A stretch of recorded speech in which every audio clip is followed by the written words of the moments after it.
মেঘদূত ভৱনৰ সন্মুখত প্ৰতিবাদ সাব্যস্ত কৰিছে নাগৰিক সংশোধনী আইন কা বিৰোধী সমন্বয় সমিতি আৰু ইতিমধ্যে যিহেতু কাক লৈ তেওঁলোকে বিভিন্ন সময়ত বিভিন্ন ধৰণৰ প্ৰতিবাদ কৰিছে আৰু এইবাৰ NRC সন্দৰ্ভতো তেওঁলোকে বিভিন্ন ধৰণৰ দাবী উত্থাপন কৰিছে আৰু সেই হেতুকে মেঘদূত ভৱনৰ সন্মুখত এনেদৰে একত্ৰিত হৈ প্ৰতিকূল বতৰকো নেওচি বৰষুণৰ মাজতে এনেদৰে প্ৰতিবাদ সাব্যস্ত কৰিবলৈ ওলাই আহিছে এই সকল লোক আৰু তেওঁলোকে বিক্ষোভ কাৰ্যসূচী ৰখা হৈছে কেইবাটাও দাবী উত্থাপন কৰিছে আমি পুনতে তেওঁলোকৰ মন্তব্য ল'বলৈ চেষ্টা কৰিম প্ৰথমতে মন্তব্য ল'বলৈ বন্ধ কৰিব লাগিব কাৰণ ভাৰতবৰ্ষৰ কেইবাখনো ৰাজ্যৰ কেইবাগৰাকীয় মুখ্যমন্ত্ৰীয়ে তেওঁলোকৰ জাতীয় অস্তিত্ব ৰক্ষাৰ কাৰণে কা বলবৎ কৰাত প্ৰতিদিনে বাধা প্ৰদান কৰি আহিছে তেনে ক্ষেত্ৰত ইয়াত এখন ওলোটা ছবি দেখিবলৈ আমি পাইছোঁ যে ইয়াত মুখ্যমন্ত্ৰী হিমন্ত বিশ্ব শৰ্মা ডাঙৰীয়াই কা বলবৎ কৰাটোৰ ওপৰতহে গুৰুত্ব দিছে আৰু তেওঁলোকৰ চৰকাৰখনে কয় যে কাখন বলবৎ কৰিলে কোনো ক্ষতি নহয় তেওঁলোকে কেৱল হিন্দু আৰু মুছলমানৰ ৰাজনীতি কৰিব পাৰে হিন্দু আৰু মুছলমান শব্দ দুটা বাদ দি বিজেপি চৰকাৰৰ নেতা পালি নেতা এটা শব্দও ক'ব নোৱাৰে গতিকে আজি আমি ইয়াত কা বিৰোধী মঞ্চৰ দল সংগঠনৰ বিভিন্ন ৰাজনৈতিক দলৰ আমি ব্যক্তিসমূহ ইয়াত একত্ৰিত হৈছোঁ আৰু আমি কেইবাটাও ইয়াত চৰ্ত দিছোঁ কেইবাটাও আমি ইয়াত কাৰণ দৰ্শাইছোঁ গতিকে এই কাৰণখিনি তেওঁলোকে মানিব লাগিব চৰকাৰে আৰু অতি শীঘ্ৰে কা তেওঁলোকে উঠাই ল'ব লাগিব এয়া আমাৰ দাবী আৰু এইদৰে দেখা পোৱা গৈছে যে প্ৰতিবাদ সাব্যস্ত কৰিছে আৰু কেইবাটাও দাবী ইতিমধ্যে তেওঁলোকে উত্থাপন কৰিছে আৰু NRC সন্দৰ্ভতো তেওঁলোকে দাবী উত্থাপন কৰিছে বিভিন্ন ধৰণে প্ৰতিবাদ সাব্যস্ত কৰিছে কাক লৈ যিহেতু চৰ্চাও চলি আছে দাবী উত্থাপন কৰাৰ পাছতো কিন্তু বিফল হোৱা পৰিলক্ষিত হৈছে কি বিফল আমি নিশ্চয় নহওঁ যদি আমাৰ গোটেই অসমবাসীয়ে যদি ইয়াৰ বিৰুদ্ধে থিয় হৈ উঠে নিশ্চয় বিফল হ'ব নোৱাৰোঁ বিফল নহওঁ এতিয়া আমি সেই কা আন্দোলন যিটো মানে প্ৰথম অৱস্থাত যিটো সৰ্বস্তৰত বিয়পি গৈছিলে সেইটোৱে এতিয়া এই সময়ত সেইটো স্থবিৰ হৈছে বহুখিনি কিন্তু সচেতন যিখিনি নাগৰিক তেওঁলোকে নিশ্চয় তাৰ বিৰুদ্ধে মাত মাতি আহিছে আজি তেওঁলোকৰ কাৰণে সেই মানুহবিলাক ওলাই আহিছে কিন্তু আমি এই বিপ্লৱটো এই বিদ্ৰোহটো আমি সৰ্বস্তৰলৈ লৈ যাব লাগিব আৰু তেতিয়া নিশ্চয় অসম চৰকাৰে নিশ্চয় স্থবিৰ হৈ ৰ'ব তেওঁলোকে নিশ্চয় চিন্তা কৰিব কাৰণ তেওঁলোকৰো নিৰ্বাচনৰ কথা আছে তেওঁলোকে নিশ্চয় এই কৰিব নোৱাৰিব আৰু এনেদৰে দেখা পোৱা গৈছে নাগৰিকত্ব সংশোধনী আইন 2019ৰ প্ৰয়োগ বন্ধ কৰিব গৈছে আৰু ধৰ্মৰ ভিত্তিত যি সন্দেহযুক্ত বিদেশী নাগৰিকৰ সন্দৰ্ভতো দেখা পোৱা গৈছে যে তেওঁলোকে এনেধৰণৰ বহু কেতবোৰ দাবী উত্থাপন কৰিছে আমি আৰু জানিবলৈ চেষ্টা কৰিম মন্তব্য ল'বলৈ চেষ্টা কৰিম আৰু এনেদৰে দেখা পোৱা গৈছে প্ৰতিবাদ সাব্যস্ত কৰিছে বিক্ষোভ কাৰ্যসূচী ৰূপায়ণ কৰিছে যে ইয়াত বোলে মুছলমানৰ জনসংখ্যা বাঢ়িছে আপুনি কি কৰি আছে এই হিমন্ত বিশ্ব শৰ্মাক কৈছোঁ আপুনি যে দীৰ্ঘদিন ক্ষমতাত আছে আপুনি কংগ্ৰেছৰ দিনতো ক্ষমতাত আছিলে আজি বিজেপিৰ দিনতো আজি মুখ্যমন্ত্ৰী হৈ আছে আপুনি কি কৰি আছে আপুনি শুই আছে নেকি আপোনাৰ দিনত আজি যি ধৰণে আপুনি এই জনসংখ্যা বিস্ফোৰণৰ কথা কৈ আছে আজি জনসংখ্যা নিয়ন্ত্ৰণৰ কাৰণে আইনখন কোনে আনিব আমি অসমৰ জনসাধাৰণে আনিম নে হিমন্ত বিশ্ব শৰ্মা বা চৰকাৰে আনিব লাগে গতিকে এনেকুৱা ধৰণৰ সাম্প্ৰদায়িক ৰাজনীতি কৰি আমাৰ মানুহৰ মন মগজুত তেওঁ সাম্প্ৰদায়িক বিষবাস্প বিয়পাই দিছে গতিকে এই কাৰ্যসূচী অতি শীঘ্ৰে বন্ধ কৰিবৰ কাৰণে দাবী উত্থাপন কৰিছোঁ আৰু আমাৰ কথা স্পষ্ট যে আমি কোনো যুক্তিতে অসমক বিদেশী চৰণীয়া পথাৰ কৰিবলৈ নিদিওঁ আমি কৈছোঁ যে কা প্ৰত্যাহাৰ কৰিব লাগিব কাখনে আমাৰ অসমৰ হাতৰ পৰা অসমীয়াৰ হাতৰ পৰা ৰাজনৈতিক অধিকাৰ সামাজিক অৰ্থনৈতিক অধিকাৰ আমাৰ কৃষ্টি সংস্কৃতি সমূলঞ্চে নিশেষ কৰিব আজি আপোনালোকে জানে ত্ৰিপুৰাৰ কি অৱস্থা সেই একে অৱস্থা অসমত হ'বলৈ গৈ আছে গতিকে এইটো এটা বহুত চিৰিয়াছ বিষয় আমি সুপ্ৰিম কোৰ্টতো কা প্ৰত্যাহাৰৰ দাবীত গোচৰ তৰিছোঁ তাৰ সমান্তৰালভাৱে আমাৰ যি আচলতে ৰাজপথৰ আন্দোলন সেই আন্দোলন আমি অব্যাহত ৰাখিছোঁ আমাৰ কথা ষ্ট্ৰেট কাট মানে কা প্ৰত্যাহাৰ হ'ব লাগিব এতিয়া ক্ষমতাত আছে কাৰণে তেওঁলোকে প্ৰত্যাহাৰ নকৰে গতিকে আমি আন্দোলন কৰি সেই আপোনাৰ তেওঁলোকে যে ক্ষমতাৰ মজদত দখল কৰিছে তাৰ পৰা সহায় আনিম কিন্তু নৰেন্দ্ৰ মোদী কিন্তু চিৰস্থায়ী নহয় সেই প্ৰধানমন্ত্ৰীৰ আসনত আজি অমিত শ্বাহ আজি মুখ্যমন্ত্ৰী হিমন্ত বিশ্ব শৰ্মা চিৰস্থায়ী নেকি তেওঁলোকো কিন্তু বেছিদিন ওপৰত উৰি থাকিব নোৱাৰিব জনতাৰ বিৰুদ্ধে সিদ্ধান্ত লৈছে তেওঁলোকেও মাতি আহিব কিন্তু সেই কথা স্পষ্ট কৰি দিছোঁ এইদৰে দেখা পোৱা গৈছে মন্তব্য উত্তৰা গৈছে NRC সন্দৰ্ভত যি বিদেশী নাগৰিকৰ কথা বিভিন্ন সময়ত উত্থাপন কৰি আছে NRCক লৈ কি ক'ব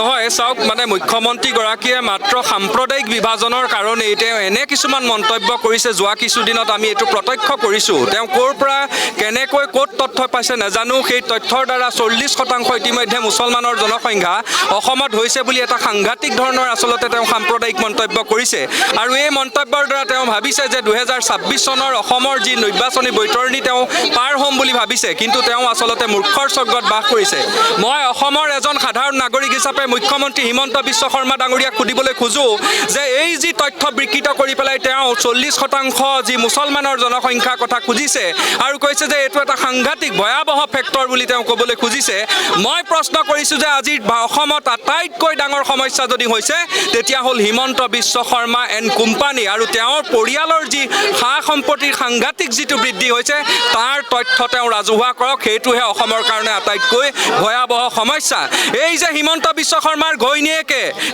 এজন মুখ্যমন্ত্ৰীৰ পত্নীয়ে যে ব্যক্তিগত খণ্ডৰ বিলাসী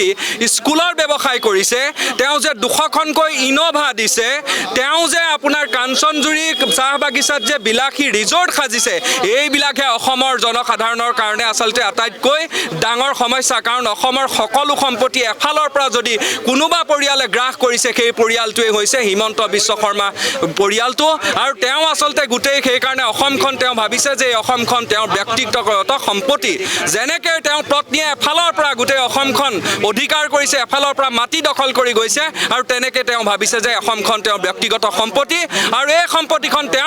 তেওঁ নিজৰ স্বাৰ্থৰ বিনিময়ত অসমখন তেওঁ বাংলাদেশীৰ হাতত বিক্ৰী কৰিব বাংলাদেশীৰ চৰণীয়া পথাৰত পৰিণত কৰিব কিন্তু এইটো আমি কোনো কাৰণত হ'বলৈ নিদিওঁ আৰু দ্বিতীয়তে মই ক'বলৈ খোজে অসমত যিবিলাক জাতীয়তাবাদী দল সংগঠন আছে যিবিলাক আঞ্চলিকতাবাদী জাতীয়তাবাদী দল হিচাপে যি নিজকে চিহ্নিত কৰিছে বা দাবী কৰিছে মই তেওঁলোকলৈ অনুৰোধ কৰিছোঁ প্ৰথম কথা হ'ল অসম গণ পৰিষদ নামৰ এই যিটো দল 855জন শ্বহীদৰ তেজেৰে গঠিত হৈছিল সেই দলটোৰ নেতৃত্বক মই আজি প্ৰশ্ন কৰিব খুজিছোঁ যে আপোনালোক কোন কাৰণ যিদিনাখনেই এই যিখন লেটাৰ এই যিখন পত্ৰ পাৰ্থপ্ৰতিম মজুমদাৰে প্ৰত্যেক ডিজিপি আছাম পুলিচলৈ যেতিয়া দিছিলে তেতিয়াই আচলতে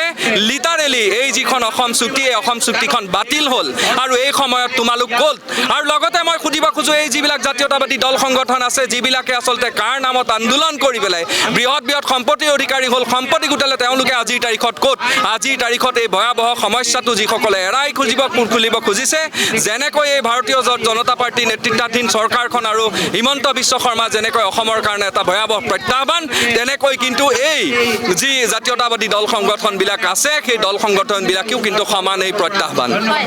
আৰু এইদৰে খুব উজাৰিছে আৰু প্ৰতি মুহূৰ্ততে তেওঁলোকে প্ৰতিবাদ সাব্যস্ত কৰে বিভিন্ন ধৰণৰ মন্তব্য উত্থাপন কৰি থাকে আকৌ প্ৰতিবাদ বিভিন্ন সময়ত কাক লৈ NRCক লৈ প্ৰতিবাদ হৈ আছে এই ক্ষেত্ৰত কিন্তু চৰকাৰ নীৰৱ আৰু কোনোবাখিনিত যে প্ৰতিবাদো সেমেকা হৈ পৰিছে এনে পৰিলক্ষিত হৈছে কি ক'ব বিচাৰে সেমেকি যোৱা নাই মানুহবিলাক মনে মনে আছে স্থবিৰ হৈ আছে কিন্তু এই চৰকাৰখনে যে অসমৰ হিতৰ কাৰণে এটা কামো কৰা নাই সেইখিনি আজি ৰাইজে বুজি পাইছে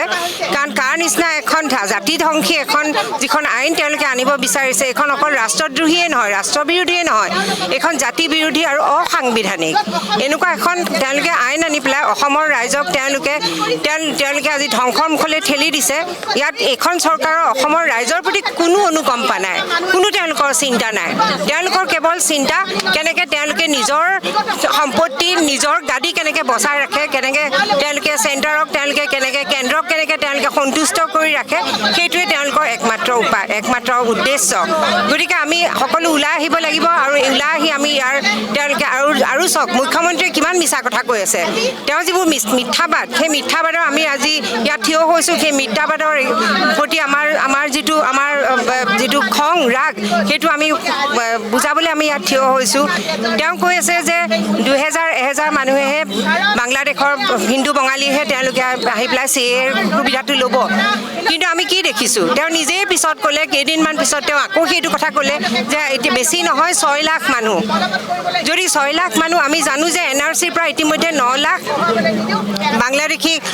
হিন্দু মানুহক তেওঁলোকে আইডেণ্টিফাই কৰিছে গতিকে আমি কি দেখিছোঁ ইতিমধ্যে আমাৰ আছে 18-20 লাখ আমাৰ নিবনুৱা আৰু এই 18-20 লাখৰ নিবনুৱাৰ লগত তেওঁলোকে ভাবিছে 6 লাখ আৰু যোগ দিলে কি হ'ব কিন্তু সেই কথাটোৱে যে অসমৰ জনজীৱনৰ কাৰণে অসমৰ জনজাতি অসমৰ জাতি জনজাতি আমাৰ ছাত্ৰ ছাত্ৰীসকলৰ বাবে কি এটা ভয়াৱহ অৱস্থা কৰিব সেইটো বুজা নাই গতিকে সেইখিনি হয় এনেদৰে দেখা পোৱা গৈছে যে প্ৰতিবাদ সাব্যস্ত কৰিছে আৰু ইতিমধ্যে দেখা পোৱা গৈছে যে কা আন্দোলনক লৈ প্ৰতিবাদ সাব্যস্ত কৰিছে আৰু আজি এনেদৰে বিক্ষোভ কাৰ্যসূচী বতৰ সেমেকা তথাপিও কোনোবাখিনিত কা আন্দোলনৰ যি প্ৰতিবাদ সেই প্ৰতিবাদ সেমেকা সেমেকা হৈছে নেকি? নাই, সেমেকা কথা নহয়। আচলতে পৰিৱেশ পৰিস্থিতিয়ে সুযোগ দিয়া নাই। আচলতে খুব দমনমূলকভাৱে এইখন চৰকাৰে জনতাৰ ওপৰত শাসন চলাই আছে। গতিকে কাহটো সকলোৱে বিৰোধ কৰে আৰু কাহটো এতিয়াও অসমৰ কাৰণে খুব ক্ষতিকাৰক আৰু কাহ আজি ক্ষতি নকৰিব পাৰে, কিন্তু অহা 10 বছৰ বা 20 বছৰ পাছত অসমক ক্ষতিগ্ৰস্ত কৰিব। কাৰণ জনগাঁথনি যিটো খিলঞ্জীয়া অসমীয়া মানুহৰ জনগাঁথনি লাহে লাহে আমি কমি আহিছোঁ। গতিকে নিশ্চিতভাৱে কায়ে বিদেশীক ইয়াত মানে প্ৰশ্ৰয় দিব আৰু বিদেশীয়ে ইয়াক অসমৰ জনসাধাৰণক গ্ৰাস কৰি তেওঁলোকে এটা সময়ত শাসন কৰিব। গতিকে সেইকাৰণে কাহটোক আমি বিৰোধ কৰি আহিছিলোঁ আৰু বিৰোধ কৰি যাম। আৰু কাহ যেতিয়া আমি সুযোগ পাম, যেতিয়াই জনসাধাৰণে সুযোগ পাব, তেতিয়াই কাক প্ৰত্যাহাৰ কৰিবৰ কাৰণে বাধ্য কৰাব। অবৈধ বাংলাদেশী বা NRCৰ সন্দৰ্ভত যি এতিয়া বৰ্তমান সময়ত যি চৰ্চা চলিছে, আজি যি প্ৰতিবাদ কৰিছে তাক লৈ কি? নাই, NRC আৰু বিদেশী যিখিনি কথা আজিলৈকে স্পষ্টভাৱে অসম চুক্তিক ৰূপায়ণ কৰিব লাগিছিল। অসম চুক্তিৰ আধাৰত 6 নম্বৰ দফাৰ জৰিয়তে খিলঞ্জীয়া মানুহক সুৰক্ষা দিব লাগিছিল। NRCৰ খুঁটি-নতি থাকি গ'ল। তাৰ লগে লগে বিদেশী এতিয়া প্ৰব্ৰজনকাৰী বহুত আহি আছে, এতিয়াও আহি আছে। এতিয়া কাহ জাপি দিয়াৰ পাছত হিন্দু বাংলাদেশীকে আৰম্ভ কৰি অন্যান্য যিবিলাক বিদেশী আছে তেওঁলোকে ইয়াত থিতাপি পাবলৈ কাৰণে সক্ষম হৈছে। আৰু আপোনালোকে মন কৰিছে যিহেতু কাহ জাপি দিয়াৰ পাছত, এতিয়া কাহ বলবৎ হোৱাৰ পাছত যে যিসকল নাগৰিকক বিদেশী সন্দেহজনক নাগৰিক হিচাপে প্ৰশ্ন তোলা হৈছিল, সেই মানুহখিনি এতিয়া কাৰ জৰিয়তে তেওঁলোকে নাগৰিক পাব। আৰু এটা আইন তেওঁলোকে অসমত এটা নিৰ্দেশনা জাৰি কৰিছে অসম চৰকাৰে যে বিদেশীসকলক কোনো ধৰণৰ মানে কেছ গোচৰ তৰিব নোৱাৰিব। কাৰণ এই কোনো গোচৰ ল'ব নোৱাৰিব। কাৰণ বিদেশীসকলে ক'ৰবাত চুৰ ডকাইত কৰি আহিলেও ইয়াত নাগৰিকত্ব পাব। এনেধৰণৰ কাৰ জৰিয়তে এটা সুবিধা পাবলৈ গৈ আছে। গতিকে NRC সম্পূৰ্ণ সন্দেহজনক হৈ গ'ল আমাৰ কাৰণে, যে চৰকাৰে যিটো ধৰণৰ আগবঢ়াই নিব লাগিছিল NRCৰ জৰিয়তে বিদেশীকেইটা চিনাক্তকৰণ কৰিব লাগিছিল আৰু বহিষ্কাৰৰ ব্যৱস্থা ল'ব লাগিছিল। কিন্তু তাৰ উপৰি অসম চুক্তিৰ আধাৰত যিটো 6 নম্বৰ দফা এইটো কাৰ্যকৰী কৰি খিলঞ্জীয়া মানুহক সুৰক্ষা প্ৰদান কৰাৰ লগতে কৰাৰ বিপৰীতে কাহ জাপি দি তেওঁলোকক সুৰক্ষা দিয়াৰ ব্যৱস্থা কৰিছে। আৰু এনেদৰে দেখা পোৱা গৈছে প্ৰতিবাদ সাব্যস্ত কৰিবলৈ তেওঁলোকে বিভিন্ন ধৰণৰ মন্তব্য কৰিছে। আৰু এনেদৰে বিভিন্ন সময়ত কাহ আন্দোলনক লৈ বা কাক লৈ যি উত্থাপন হয়, NRCক লৈ যি উত্থাপন হয় তাকে লৈ এনেদৰে বিক্ষোভ কাৰ্যসূচী আজিৰ দিনটোতো মেঘদূত ভৱনৰ সন্মুখত এইদৰে প্ৰতিবাদ সাব্যস্ত কৰিছে কাক লৈ, NRCক লৈ। Do not forget to like, share and subscribe to the Assam Tribune.